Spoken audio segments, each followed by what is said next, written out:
আম্মা জান ফাতেমা আল্লাহর রাসূলকে ডাক দেয়া বলেন, ও বাবা, এমন একজন ব্যক্তি দাঁড়ানো যে ব্যক্তিকে ইতিপূর্বে দেখি নাই, মক্কাতেও না মদিনাতেও না, যে ব্যক্তির হাতগুলো হলো বিশাল, যে ব্যক্তির পা গুলো হলো বিশাল। ও ইয়া রাসূলুল্লাহ, আমার বাবা, এমন একজন ব্যক্তি দাঁড়ানো আছে যে ব্যক্তির পুরা শরীর হলো সাদা কাপড়ে আবৃত, চক্ষুগুলো হলো অগ্নিরুক্ষার মতো। ও বাবা, বলো না সে কে? আল্লাহর রাসূল ডাক দিয়ে বলে, হাযা মালাকুল মাউত, ইয়ানি জিবরাইল, ইয়ানি আজরাইল, ইয়ানি লাযযাত। ও মা ফাতেমা, হাযা মালাকুল মাউত।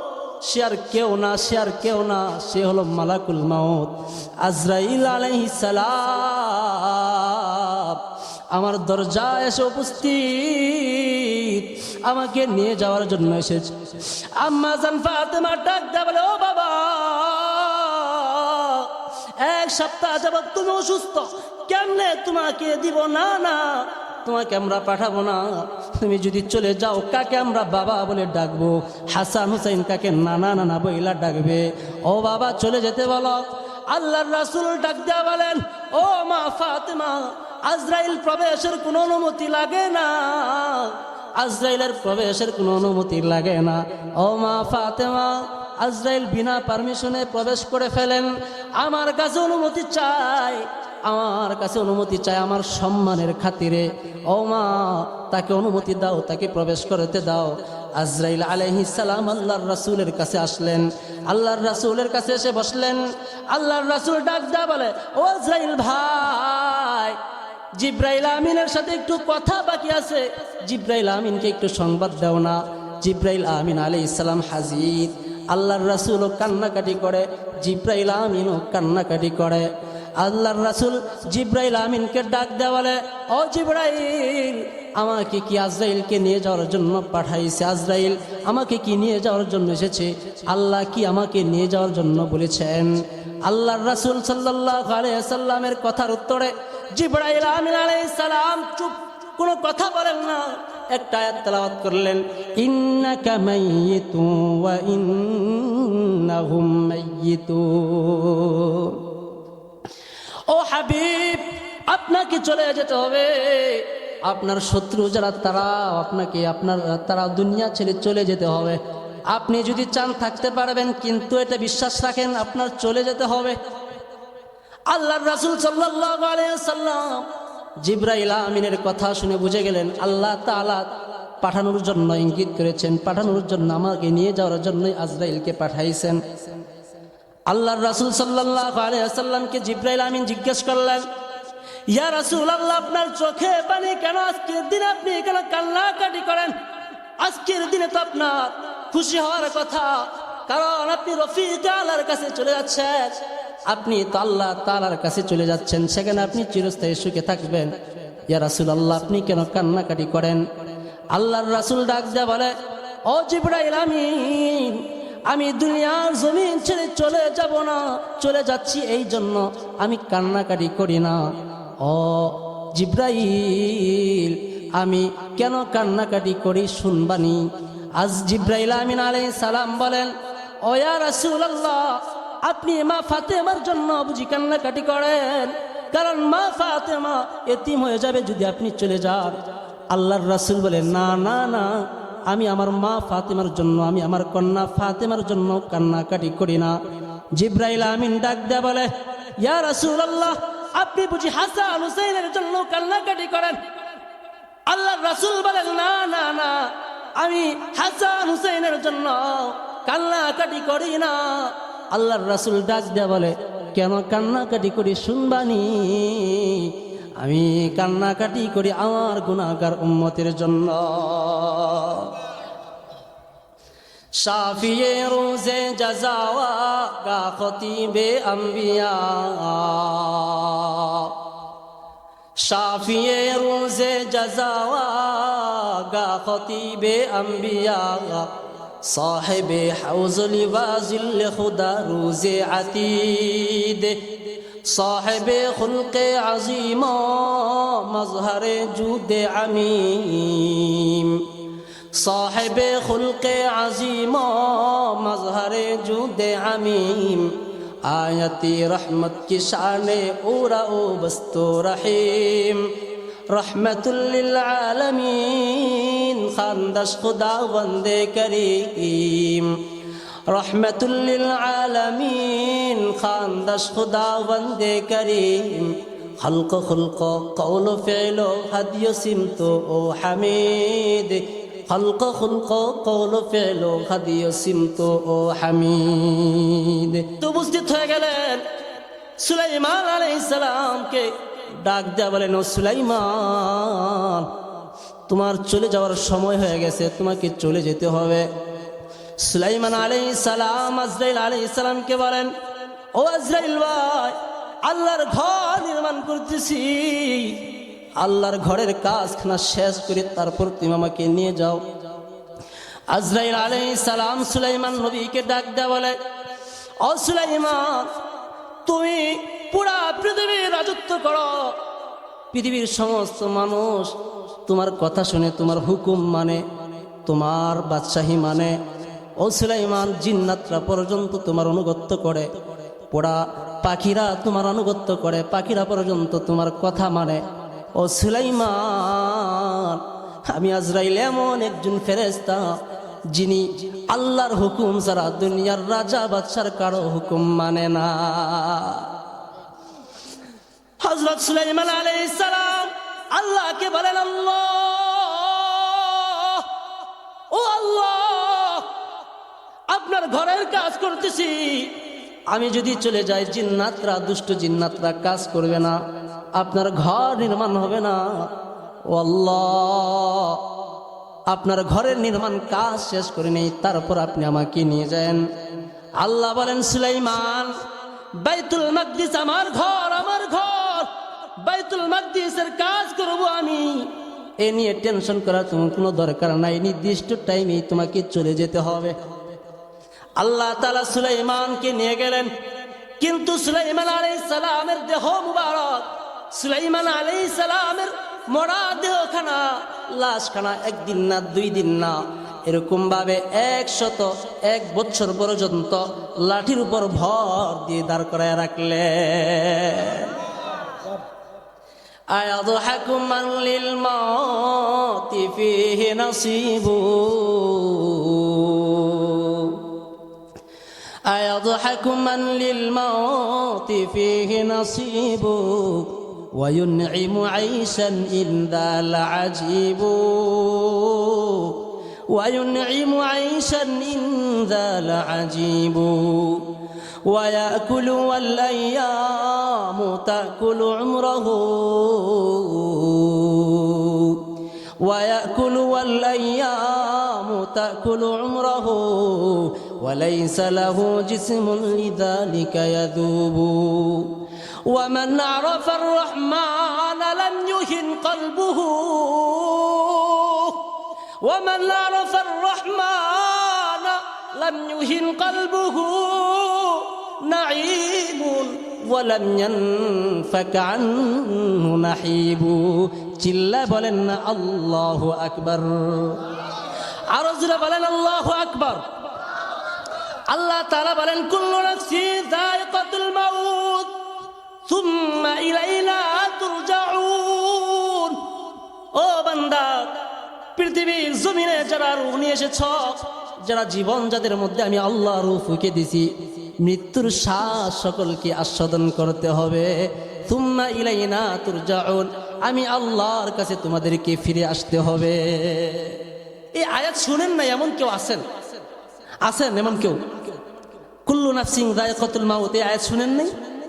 বলেন না কেন? যারা চুপ আছেন তারা মনে হয় শুনছেন না। শুনছেন সবাই?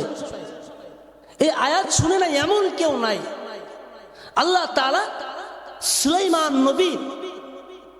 সুলাইমান নবী এত বড় বাদশাহ, এত বড় ক্ষমতাশীল, পুরা পৃথিবীকে রাজত্ব করেছেন, অথচ নির্দিষ্ট টাইমেই তার কি হয়েছে? চলে যেতে হয়েছে। আল্লাহ তাআলা যখন এই আয়াত নাজিল করলেন, এই আয়াত নাজিল করার পর ফেরেশতারা আল্লাহ তাআলার ইজ্জত এবং কুদরতের দিকে লক্ষ্য করে বলতেছেন, আল্লাহ, ও আল্লাহ, চূড়ান্ত পর্যায়ের বিশ্বাস হয়ে গেল পৃথিবীতে যত মাখলুক আছে, আসমানের যত মাখলুক আছে, যার মধ্যে তোমার রূহ আছে, যার মধ্যে তোমার জীবন আছে, সে মৃত্যুর স্বাদ আস্বাদন করবেই। তুমি বড় হও কিংবা ছোট হও, ধনী হও কিংবা গরিব হও, প্রভাবশালী হও কিংবা দুর্বল হও, রাজা হও কিংবা প্রজা হও, যুবক হও কিংবা দুর্বল হও, যুবক হও কিংবা বৃদ্ধ হও, সকলকেই মৃত্যুর স্বাদ আস্বাদন করতেই হবে। চিল্লা বলেন ঠিক কিনা? মৃত্যুর স্বাদ আস্বাদন করতে হবে। এই জন্য পয়গম্বর আলাইহিস সালাম উম্মতদেরকে মেসেজ দিয়ে দেন, আকফিরু যিকরা হাদি মিন লাযযাতিল মাউত। ও আমার উম্মতেরা, যন্ত্রণাদায়ক মৃত্যুর কথা বেশি বেশি স্মরণ করো। পয়গম্বর আলাইহিস সালাম বলেন, আইয়ুল মুমিনিনা আকিয়াসু ইয়া রাসূলুল্লাহ। পয়গম্বর আলাইহিস সালামকে জিজ্ঞেস করলেন, ও পয়গম্বর, সবচাইতে জ্ঞানী মুমিন কে? ও পয়গম্বর, ও পয়গম্বর, সবচাইতে জ্ঞানী মুমিন কে? পয়গম্বর আলাইহিস সালাম বলেন, আকতারুহুম লিল মাউতি যিকরা ওয়া আহসানুহুম লাহু ইস্তিদাদা। যে মুমিন সর্বদাই মৃত্যুকে স্মরণ করে এবং মৃত্যুর জন্য সর্বদাই সদা প্রস্তুত থাকে, সেই হলো সবচাইতে জ্ঞানী মুমিন। চিল্লা বলেন সুবহানাল্লাহ। আরো জোরে বলেন মে সুবহানাল্লাহ। পয়গম্বর আলাইহিস সালাম সবচাইতে জ্ঞানী মুমিন কে? যে ব্যক্তি সবচাইতে বেশি মৃত্যুকে স্মরণ করে, মৃত্যুর জন্য সর্বদাই প্রস্তুত থাকে, সবচাইতে জ্ঞানী মুমিন হলো সে। এই জন্য ভাইরা, পৃথিবীর জমিনে চলতে গেলে যখন আমরা বাজারে যাইব, মৃত্যুর কথা বেশি বেশি স্মরণ করি। যখন বাজার থেকে ফিরবো, মৃত্যুর কথা বেশি বেশি স্মরণ করি। যখন আমরা খাইতে বসবো, মৃত্যুর কথা বেশি বেশি স্মরণ করি। যখন আলোচনায় বসবো, মৃত্যুর কথা বেশি বেশি স্মরণ করি। কারণ সাহাবায়ে কেরামরা মৃত্যুর কথা বেশি বেশি স্মরণ করতেন। সাহাবায়ে কেরামরা মৃত্যুর কথা বেশি বেশি স্মরণ করতেন। হযরত ওমর ফারুক রাদিয়াল্লাহু তাআলা আনহু, কাব রাদিয়াল্লাহু তাআলা আনহুকে বলেন, ও কাব, বলো না মৃত্যুর যন্ত্রণা কত বেশি, বলো না। মৃত্যু সম্পর্কে আমাদেরকে একটু উপদেশ দাও। কাকে বলতেছেন বলেন? এদিকে তাকান, মনোযোগ নষ্ট হয়ে গেছে আপনাদের, নড়াচড়া করবেন না। আলোচনা যদি আধা ঘন্টা করি, আধা ঘন্টায় মনোযোগ সহকারে শুনতে হবে। হ্যাঁ, পয়গম্বর আলাইহিস সালাম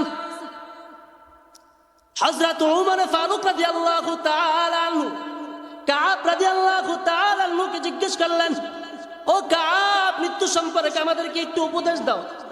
কাব রাদিয়াল্লাহু তাআলা আনহু বলেন, ও কাব, ওমর, মৃত্যুর দৃষ্টান্ত হলো কাঁটা বিশিষ্ট বৃক্ষের ডালের ন্যায়। হ্যাঁ বলেন, কিসের ডালের ন্যায়?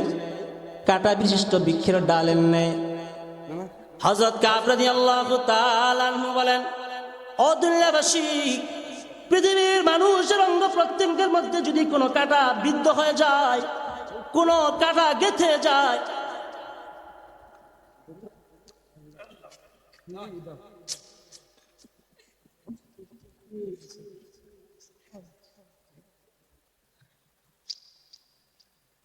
আমার মসজিদে সামান্য থেকে সামান্য উল্টাপাল্টা করতে দেয় না। জানা আছেন না? যারা মুসল্লিরা আছেন জানেন তো, আমার মেজাজ সম্পর্কে জানেন। জন্য আলোচনা, কোরআনের আলোচনা, তো আমরা যদি ভাব গাম্ভীর্যতা না রাখি, মাহফিলেরও ভাব গাম্ভীর্যতা থাকে না, কোরআন হাদিসেরও ভাব গাম্ভীর্যতা থাকে না।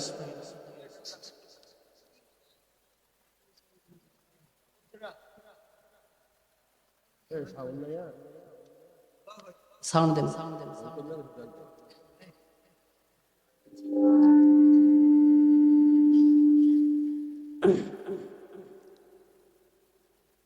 আস্তাগফির করেন, ইস্তিগফার করেন সকলে। আস্তাগফিরুল্লাহ রাব্বি মিন কুল্লি যামবি ওয়া আতুবু ইলাইহি, লা হাওলা ওয়া লা কুওয়াতা ইল্লা বিল্লাহিল আলিয়্যিল আযীম। টিকেট এসে পড়ছে। এই সামান্য সময় কিছু কথা বলবো, মনোযোগ সহকারে শুনুন। কাব রাদিয়াল্লাহু তাআলা আনহু বলেন, মৃত্যুর দৃষ্টান্ত কেমন জানো?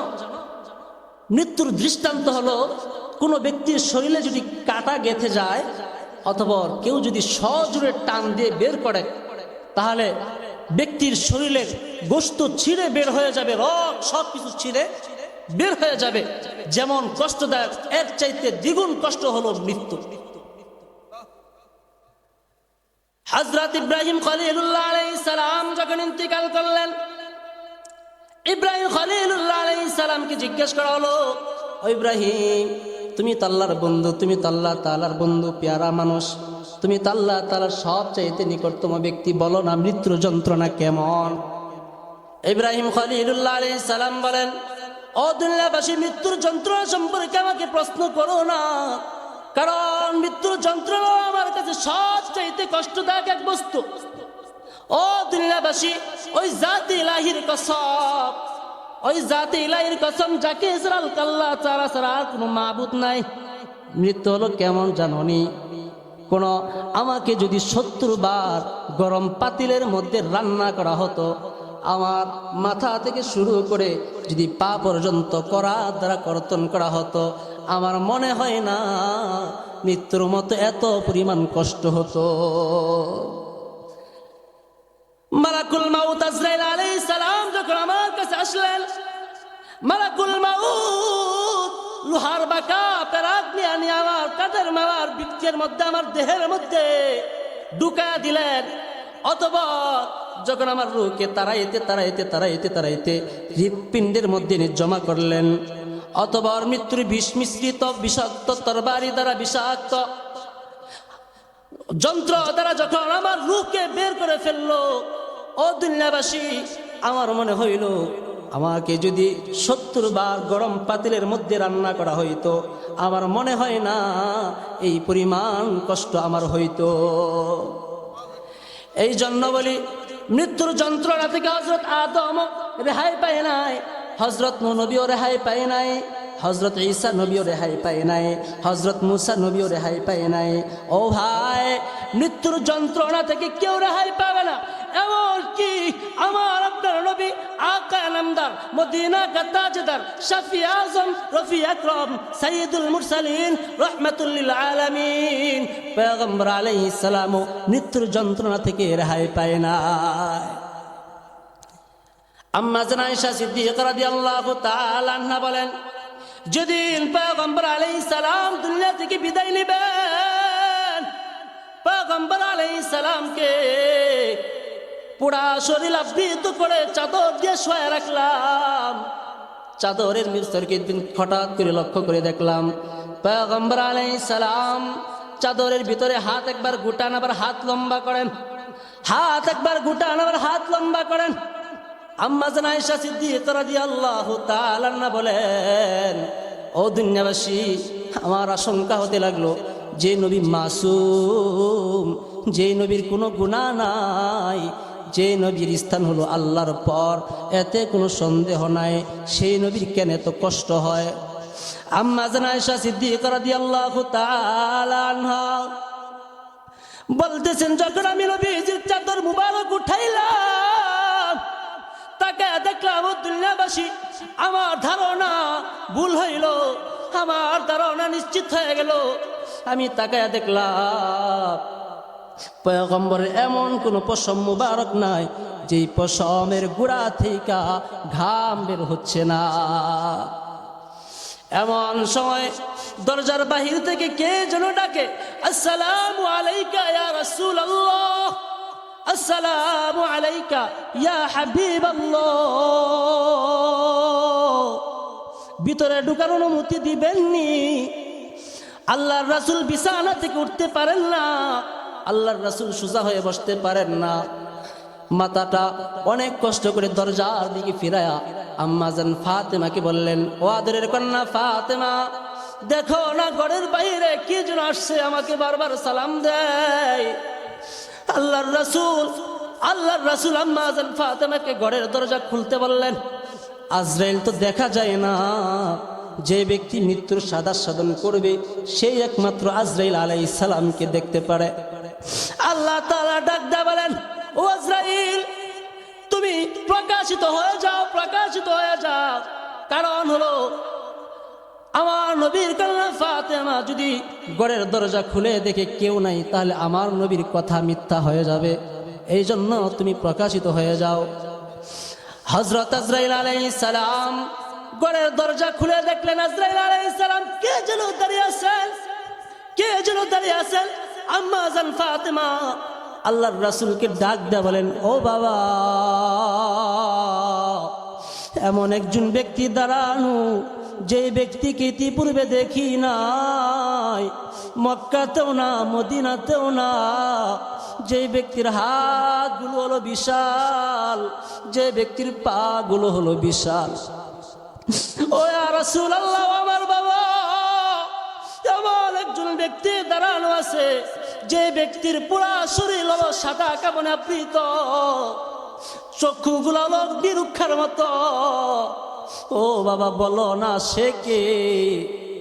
আল্লাহর রাসূল ডাক দিয়ে বলে, হাযা মালাকুল মাউত, ইয়ানি জিবরাইল, ইয়ানি আজরাইল, ইয়ানি লাযযাত। ও মা ফাতেমা, হাযা মালাকুল মাউত। সে আর কেউ না, সে আর কেউ না, সে হলো মালাকুল মাউত আজরাইল আলাইহিস সালাম। আমার দরজায় এসে উপস্থিত, আমাকে নিয়ে যাওয়ার জন্য এসেছে। আম্মা জান ফাতেমা ডাক দিয়ে বলে, ও বাবা, এক সপ্তাহ যাবত তুমি অসুস্থ, কেমনে তোমাকে দিব? না না, তোমাকে আমরা পাঠাবো না। তুমি যদি চলে যাও, কাকে আমরা বাবা বলে ডাকবো? হাসান হুসাইন কাকে নানা নানা বইলা ডাকবে? ও বাবা, চলে যেতে বলো। আল্লাহর রাসূল ডাক দিয়া বলেন, ও মা ফাতেমা, আজরাইল প্রবেশের কোনো অনুমতি লাগে না, আজরাইলের প্রবেশের কোনো অনুমতি লাগে না। ও মা ফাতেমা, আজরাইল বিনা পারমিশনে প্রবেশ করে ফেলেন। আমার কাছে অনুমতি চাই, আমার কাছে অনুমতি চাই, আমার সম্মানের খাতিরে। ও মা, তাকে অনুমতি দাও, তাকে প্রবেশ করতে দাও। আজরাইল আলাইহিস সালাম আল্লাহর রাসূলের কাছে আসলেন। আল্লাহর রাসূলের কাছে এসে বসলেন। আল্লাহর রাসূল ডাক দেয়া বলে, ও আজরাইল ভাই, জিব্রাইল আমিনের সাথে একটু কথা বাকি আছে, জিব্রাইল আমিনকে একটু সংবাদ দাও না। জিব্রাইল আমিন আলাইহিস সালাম হাজির। আল্লাহর রাসূলও কান্নাকাটি করে, জিব্রাইল আমিনও কান্নাকাটি করে। আল্লাহর রাসূল জিব্রাইল আমিনকে ডাক দেয়া বলে, ও জিব্রাইল, আমাকে কি আজরাইলকে নিয়ে যাওয়ার জন্য পাঠাইছে? আজরাইল আমাকে কি নিয়ে যাওয়ার জন্য এসেছে? আল্লাহ কি আমাকে নিয়ে যাওয়ার জন্য বলেছেন? আল্লাহর রাসূল সাল্লাল্লাহু আলাইহি ওয়াসাল্লামের কথার উত্তরে জিব্রাইল আমিন আলাইহিস সালাম চুপ, কোনো কথা বলেন না। একটা আয়াত তেলাওয়াত করলেন, ইন্নাকা মাইয়িতুন ওয়া ইন্নাহুম মাইয়িতুন। ও হাবিব, আপনাকে চলে যেতে হবে। আপনার শত্রু যারা, তারা আপনাকে, তারা দুনিয়া ছেড়ে চলে যেতে হবে। আপনি যদি চান থাকতে পারবেন, কিন্তু এটা বিশ্বাস রাখেন আপনার চলে যেতে হবে। আল্লাহর রাসূল সাল্লাল্লাহু আলাইহি ওয়াসাল্লাম জিব্রাইল আমিনের কথা শুনে বুঝে গেলেন আল্লাহ তাআলা পাঠানোর জন্য ইঙ্গিত করেছেন, পাঠানোর জন্য, আমাকে নিয়ে যাওয়ার জন্যই আজরাইলকে পাঠাইছেন। আল্লাহর রাসূল সাল্লাল্লাহু আলাইহি ওয়াসাল্লামকে জিব্রাইল আমিন জিজ্ঞেস করলেন, ইয়া রাসূলুল্লাহ, আপনার চোখে পানি কেন? আজকের দিনে আপনি কেন কান্নাকাটি করেন?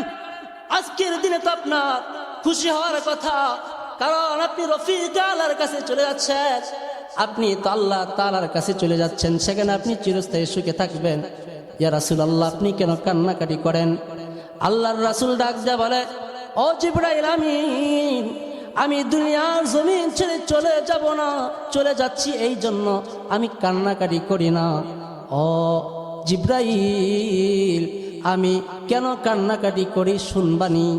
আজ জিব্রাইল আমিন আলাইহিস সালাম বলেন, ও ইয়া রাসূলুল্লাহ, আপনি মা ফাতেমার জন্য বুঝি কান্নাকাটি করেন? কারণ মা ফাতেমা এতিম হয়ে যাবে যদি আপনি চলে যান। আল্লাহর রাসূল বলেন, না না না, আমি আমার মা ফাতেমার জন্য, আমি আমার কন্যা ফাতেমার জন্য কান্নাকাটি করি না। জিব্রাইল আমিন ডাক দেয়া বলে, ইয়া রাসূলুল্লাহ, আপনি বুঝি হাসান হুসাইনের জন্য কান্নাকাটি করেন? আল্লাহর রাসূল বলেন, না না না, আমি হাসান হুসাইনের জন্য কান্নাকাটি করি না।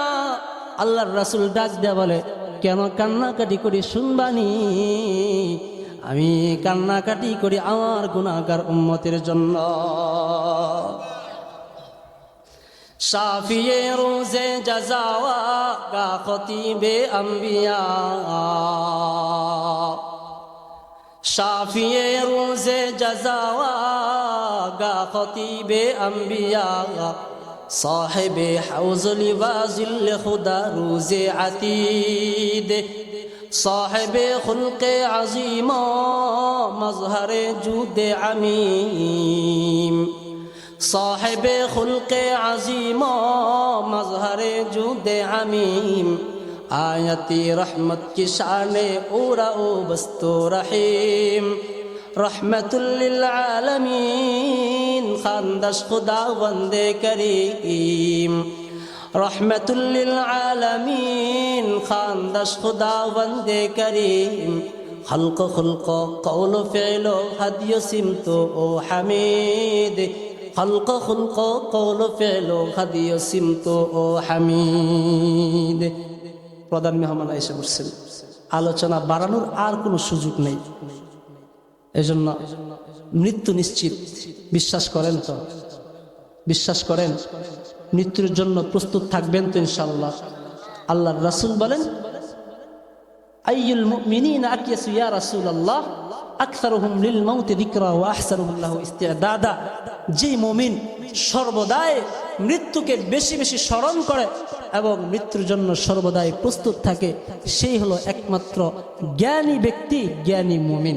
আল্লাহ তাআলা আমাদের মৃত্যুকে ঈমানের হালতে তৌফিক দান করুন, সকলে বলি আমিন। কিয়ামতের আগে